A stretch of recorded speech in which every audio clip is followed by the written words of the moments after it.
Today, we're diving into the mind of Jose Antonio Fernandez, the leader who turned FEMSA into a global beverage and retail giant.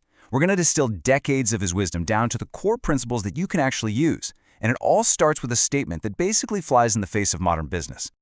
Okay, just let that sink in for a second.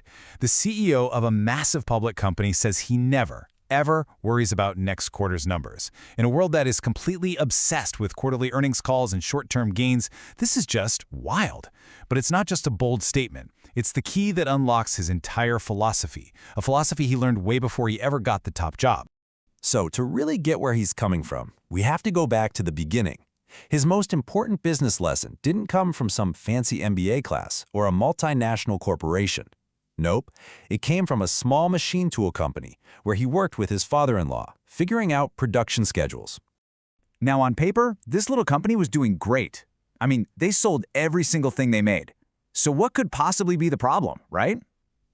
Well, that question gets us right to the heart of his first and maybe most important core principle. And here's the catch. They were selling everything, yeah, but they were completely trapped. See, they only sold their products through 3 distributors. And get this, those 3 distributors were making more money on the products than the company that actually made them. They controlled everything, the prices, the profit margins, the whole agenda. The company was just along for the ride. And that experience, right there, forged his #1 non-negotiable rule in business. If you want to actually win, you have to grab the steering wheel. You must control your own commercial agenda, period. So what does he mean by commercial agenda?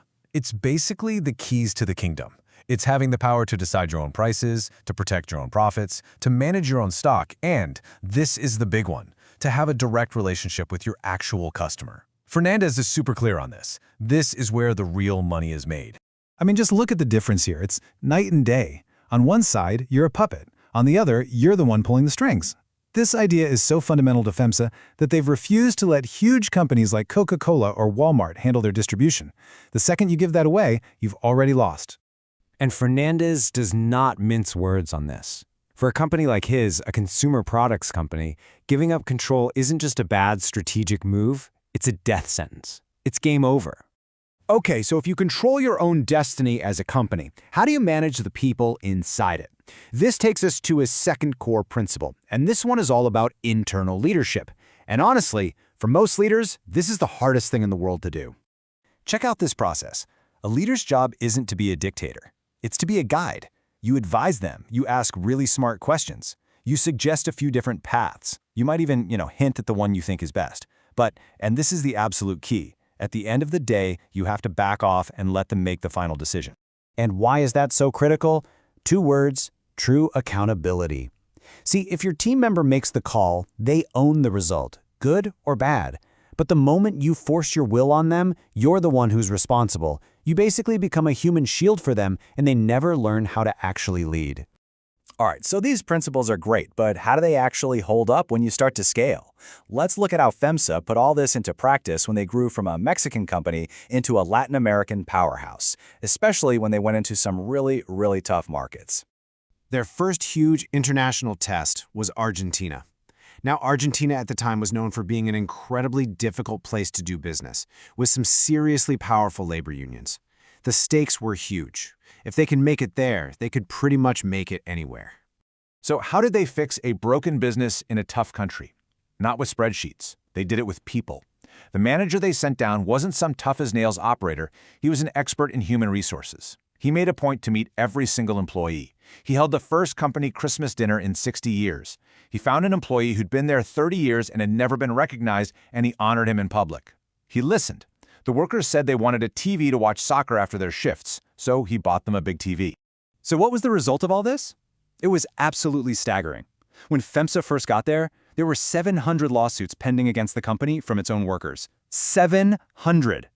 2 years after they started this human-centric approach, the number of lawsuits was 0, not 1. That's the power of treating people like human beings. And that story really drives home how much local context matters. You can't just copy and paste a business model. For example, in the US, distribution means dropping off 400 cases of soda at a giant supermarket. But in Mexico, distribution often means dropping off 2 cases at a tiny, family-owned corner store. That requires a completely different skill set. You have to be an expert in logistics, not just marketing. And that brings us full circle, right back to where we started. All of these ideas, controlling your own agenda, empowering your team, respecting the local culture, they are only possible if you have one thing, a long-term view. So you have to be asking, how does he get away with ignoring quarterly numbers?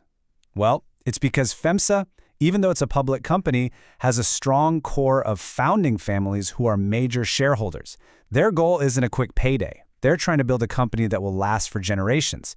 And that structure gives the whole organization permission to think long-term. And to really wrap this whole philosophy up in a nice bow, Fernandez shares this piece of advice he once got. It's a simple, memorable idea that reminds him who he's really working for. So who is the dentist of Omaha? Well, it's not a real person. It's a symbol. It represents the small individual investor, the person who bought 1,000 shares of your stock and is trusting you with their money.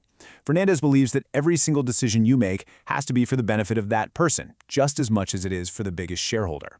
It's a powerful sense of duty. And that kind of leaves us with a big question to chew on, doesn't it? In this world that is constantly demanding instant results, how much real, lasting value are we losing because we're so focused on the next 90 days instead of the next 30 years?